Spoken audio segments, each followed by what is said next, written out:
Assalamualaikum warahmatullahi wabarakatuh. Waalaikumsalam.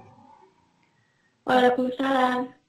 Pada kesempatan hari ini, saya akan menjelaskan materi surat ketetapan pajak dan fungsinya. Nah, sebagai wajib pajak, kita harus memenuhi berbagai kewajiban yang perlu dilakukan dalam aspek perpajakan. Ketika ada kekeliruan dalam pengisian SPT atau surat pemberitahuan tahunan, atau ditemukannya data pajak yang tidak dilaporkan, maka Dirjen Pajak akan mengeluarkan surat ketetapan pajak atau SKP. Nah, di sini dijelaskan untuk pengertian surat ketetapan pajak menurut Undang-Undang Nomor 6 tahun 1983 tentang ketentuan umum dan tata cara perpajakan, sebagaimana perubahan ketiga Undang-Undang Nomor 28 tahun 2007. Nah, di sini di pasal 1 nomor 15 dijelaskan bahwa surat ketetapan pajak adalah surat ketetapan yang meliputi surat ketetapan pajak kurang bayar atau SKPKB, surat ketetapan pajak kurang bayar tambahan atau SKPKBT, ada surat ketetapan pajak nihil atau SKPN, atau surat ketetapan pajak lebih bayar atau SKPLB. Nah, jadi di sini untuk surat ketetapan pajak itu ada 4. Yaitu saya ulang, ada surat ketetapan pajak kurang bayar, surat ketetapan pajak kurang bayar tambahan, surat ketetapan pajak nihil, dan yang terakhir adalah surat ketetapan pajak lebih bayar.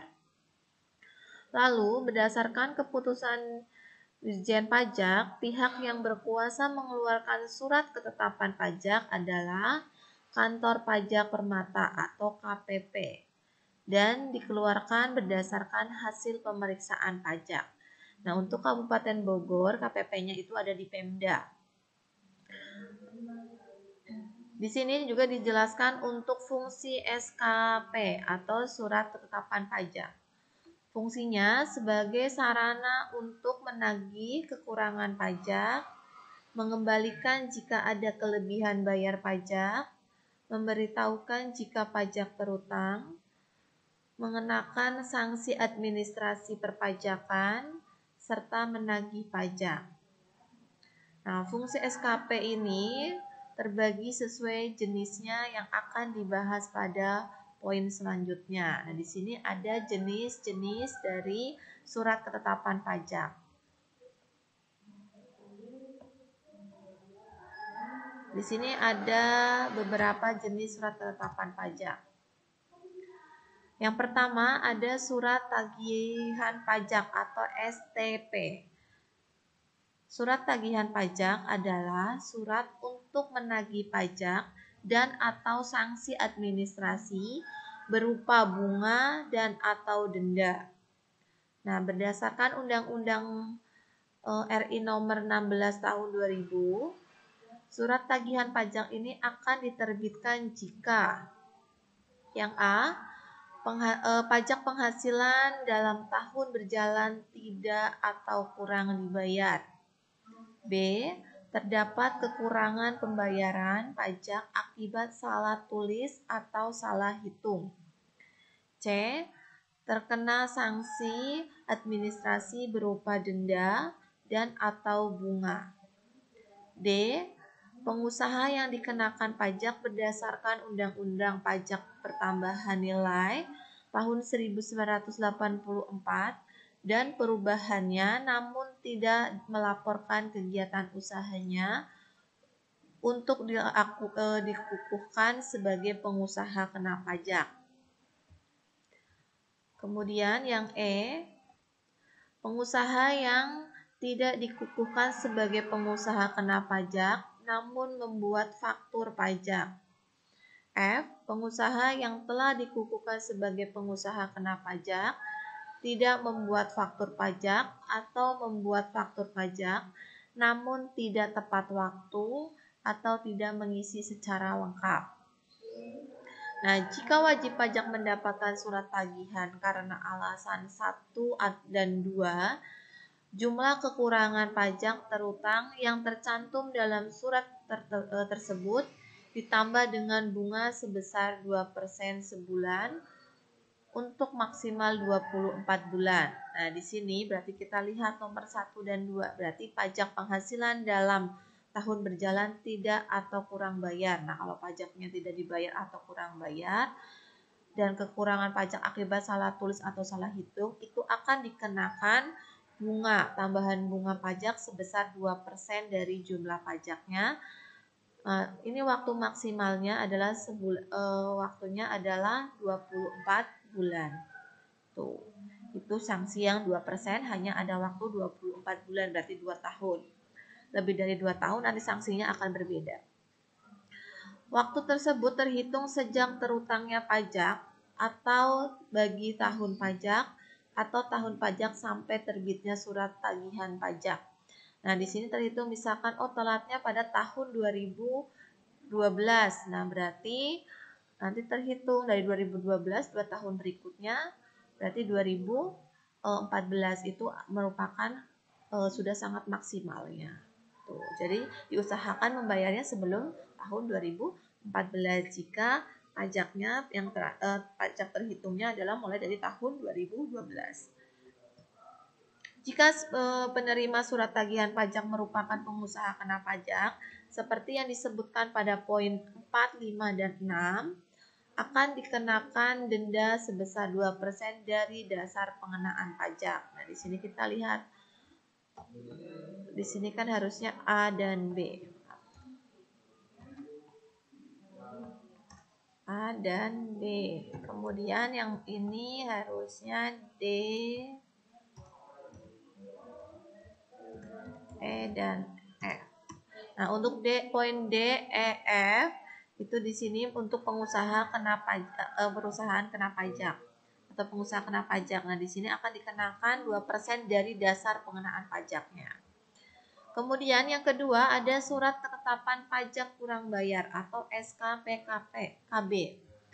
Nah, di sini dijelaskan dalam Undang-Undang RI nomor 16 tahun 2009, SKPKB adalah surat yang menentukan besarnya jumlah pokok pajak, jumlah kredit pajak, jumlah kekurangan pembayaran pokok pajak, besarnya sanksi administrasi, serta jumlah pajak yang masih harus dibayar. Jenis surat ketentuan pajak ini diterbitkan dalam jangka waktu 5 tahun setelah saat terutangnya pajak atau berakhirnya masa pajak. Nah, di sini jadi maksimalnya adalah 5 tahun. Ini yang mengatur SKPKB itu adalah Undang-Undang RI nomor 16 tahun 2009. Nah, di sini dijelaskan juga secara garis besar terbitnya penyampaian SPT masa, terbitnya SKPKB ini karena wajib pajak kurang atau tidak membayar pajak terutangnya atau telat menyampaikan SPT masa dari waktu yang telah ditentukan. Nah, jadi kalau misalkan tidak membayar pajak, kemudian telat melaporkan SPT masanya, atau membayarnya kurang, itu akan diterbitkan SKPKB. Adanya salah hitung terkait pajak PPN, nah itu misalkan ada kesalahan penghitungan PPN, kemudian ada pajak penjualan atas barang mewah atau PPNBM, yang dikenai tarif 0%, tidak diketahui besarnya pajak terutang. Nah, itu nanti kalian bisa melihat dari artikel yang saya sebutkan. Nanti artikelnya saya akan share di linknya pada classroomnya. Nanti kita baca artikel untuk lebih memahaminya. Kemudian surat ketetapan pajak lebih bayar. Nah, di sini adalah surat ketetapan pajak yang menentukan jumlah kelebihan pembayaran pajak karena jumlah kredit pajak lebih besar daripada pajak yang terutang. atau tidak seharusnya terutang. Secara sederhana, SKPLB diterbitkan karena wajib pajak lebih membayar pajak terutang dari yang seharusnya. Nah, ini kelebihan membayar, nanti akan diterbitkan SKPLB. Di sini dijelaskan lebih rinci untuk SKLPD, LP akan diterbitkan jika ada permohonan tertulis dari wajib pajak dengan ketentuan jumlah kredit pajak pada pajak penghasilan atau PPh, pajak pertambahan nilai atau PPN, dan pajak penjualan atas barang mewah atau PPNBN lebih besar dari jumlah pajak yang terutang, atau sudah dilakukan pembayaran pajak yang tidak seharusnya terutang. Nah, jadi intinya akan diterbitkan SKPLB jika wajib pajak melaporkan bahwa mereka mengalami kelebihan membayar pajaknya, baik dari pajak penghasilan, pajak pertambahan nilai, ataupun pajak penjualan atas barang mewah. Penerbitan surat ini dilakukan setelah dilakukannya pemeriksaan atas permohonan, paling lambat 12 bulan terhitung sejak surat permohonan diterima atau sesuai dengan keputusan Ditjen Pajak. Jika terlambat diterbitkan, wajib pajak berhak menerima imbalan bunga 2% sebulan terhitung sejak berakhirnya jangka waktu yang ditentukan. Nah, jadi di sini nanti kan wajib pajak pertama melaporkan kepada melakukan permohonan atau melaporkan bahwa telah mengalami kelebihan untuk membayar pajak tersebut ke kantor pajak setempat. Nah, nanti akan dicek, akan diperiksa, dan disamakan apakah betul mengalami kelebihan atau tidak. Nah, setelah melakukan pengecekan, itu akan prosesnya paling lama adalah 12 bulan. Nah, jika dalam waktu 12 bulan tersebut Dirjen Pajaknya atau bagian pajaknya belum mengirimkan SKPLB atau belum menerbitkan SKPLB, maka nanti wajib pajak akan menerima imbalan bunga atau mendapatkan bunga 2% terhitung sejak berakhirnya jangka waktu yang diterbitkan. Jadi kalau sudah di atas 2 bulan, itu akan mendapatkan bunga 2% jika masih belum diterbitkan SKPLB. Kemudian yang keempat di sini untuk surat ketetapan pajak nihil adalah surat ketetapan pajak yang menentukan jumlah pokok pajak sama besarnya dengan jumlah kredit pajak atau pajak tidak terutang dan tidak ada kredit pajak. SKPN diterbitkan setelah Dirjen Pajak melakukan pemeriksaan surat pemberitahuan. Nah, jadi kalau misalkan yang dibayarkan sesuai dengan jumlah pajaknya, berarti itu akan diterbitkan surat ketetapan pajak nihil. Nihil itu kan artinya sudah pas antara yang harus dibayar dengan yang sudah dibayarkan. Nah, di sini berdasarkan Undang-Undang Nomor 28 Tahun 2007, SKPN diterbitkan untuk yang A, pajak penghasilan jika jumlah kredit pajak sama dengan pajak yang terutang atau pajak yang tidak terutang dan tidak ada kredit pajak. Di sini kalau sudah sama-sama balance antara pajak yang harus dibayar dengan pajak yang sudah dibayarkan. Kemudian yang B, pajak pertambahan nilai jumlah kredit pajak sama dengan jumlah pajak yang terutang atau pajak tidak terutang dan tidak ada kredit pajak. Jika terdapat pajak yang dipungut oleh pemungut pajak pertambahan nilai, jumlah pajak yang terutang dihitung dengan cara jumlah pajak keluaran dikurangi dengan pajak yang dipungut oleh pemungut pajak pertambahan nilai tersebut. Nah, untuk pajak pertambahan nilai itu kan bisa dikenakan kepada orang lain. Contohnya misalkan saya mempunyai restoran, nah dalam restoran tersebut nanti pengunjung yang akan membayar PPN-nya. Setiap pengunjung yang datang ke restoran saya akan dipungut PPN. Nah, berarti PPN tersebut itu merupakan PPN yang dikenakan kepada pihak lain. Nah, nanti perhitungannya jumlah pajak yang terutang dihitung dengan cara pajak keluaran dikurangi dengan pajak yang dipungut. Nah, misalkan nanti kita bandingkan berapa pajak yang harus dibayar. Nah, nanti kita bandingkan dengan berapa pajak PPN yang sudah kita kenakan kepada konsumen. Itu seperti itu. Kemudian yang C, pajak penjualan atas barang mewah apabila jumlah pajak yang dibayarkan sama dengan jumlah pajak yang terutang atau pajak tidak terutang dan tidak ada pembayaran pajak. Nah, di sini untuk pajak penjualan atas barang mewah atau PPNBM. Nah, di sini jadi SKPN atau surat ketetapan pajak nihil itu akan dikeluarkan untuk pajak penghasilan, pajak pertambahan nilai, dan pajak penjualan atas barang mewah. Kemudian yang kelima, di sini ada surat ketetapan pajak kurang bayar tambahan atau SKPKBT. Adalah surat ketetapan pajak yang menentukan tambahan atas jumlah pajak yang telah ditetapkan.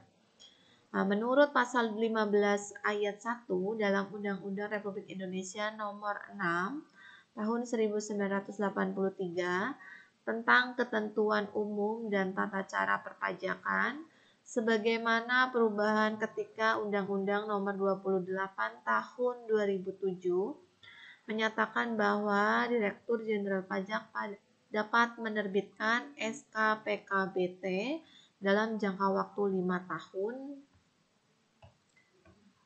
setelah saat terutangnya pajak atau berakhirnya masa pajak.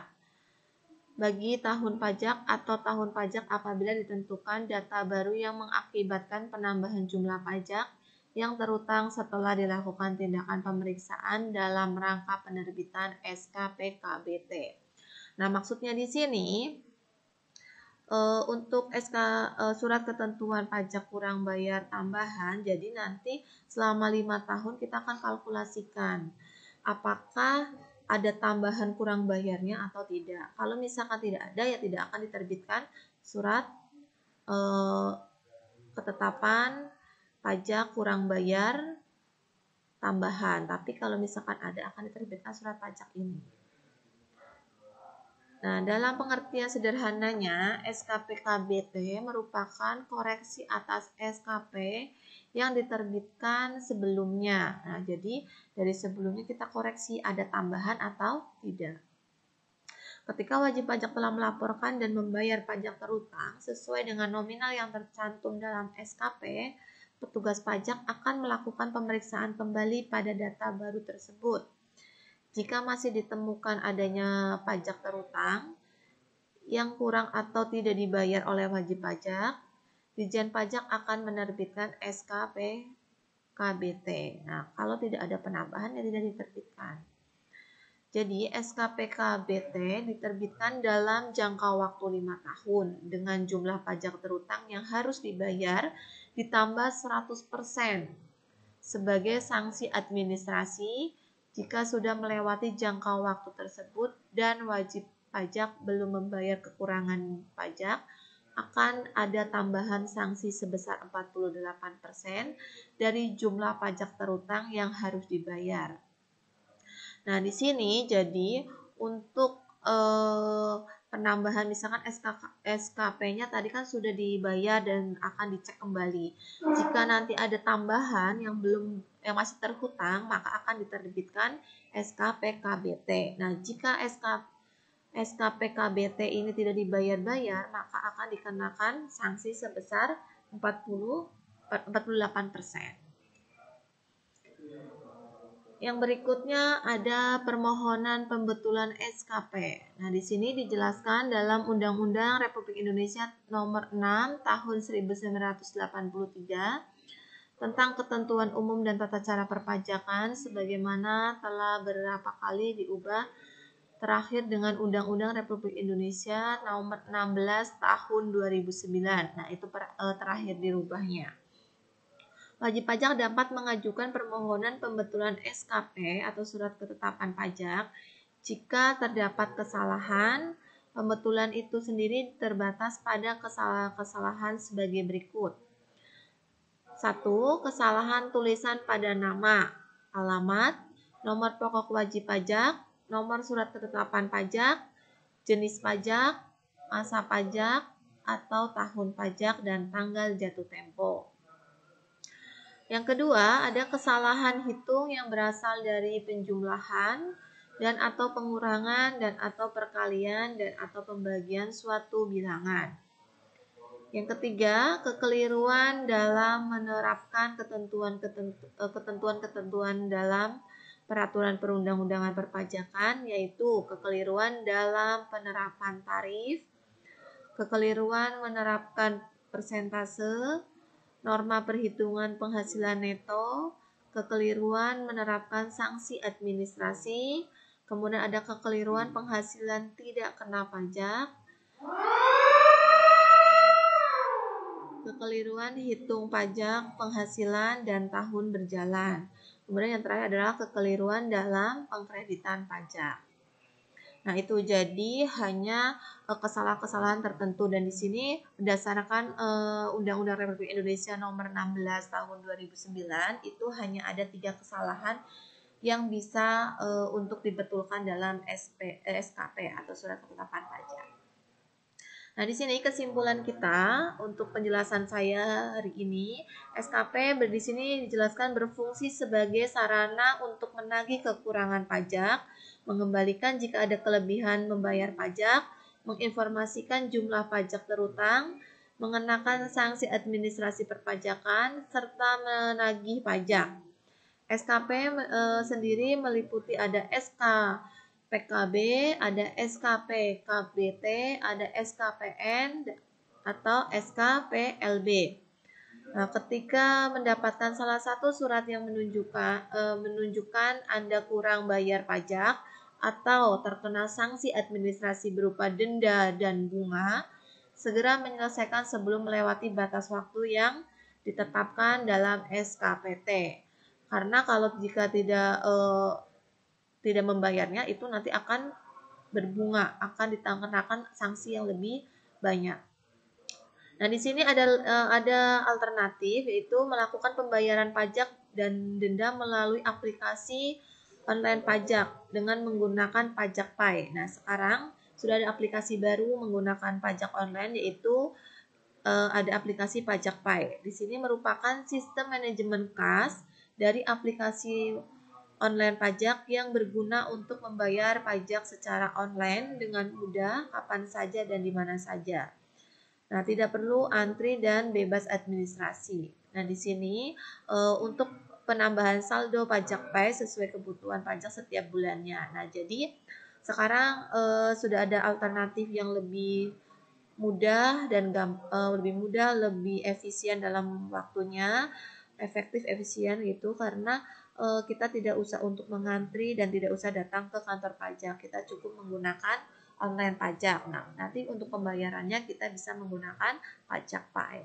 Nah, nanti untuk lebih jelasnya kalian bisa melihat artikel-artikel yang nanti akan saya share. Nah, di situ ada penjelasan mengenai Pajak Pai itu bagaimana, kemudian online pajak itu prosesnya seperti apa.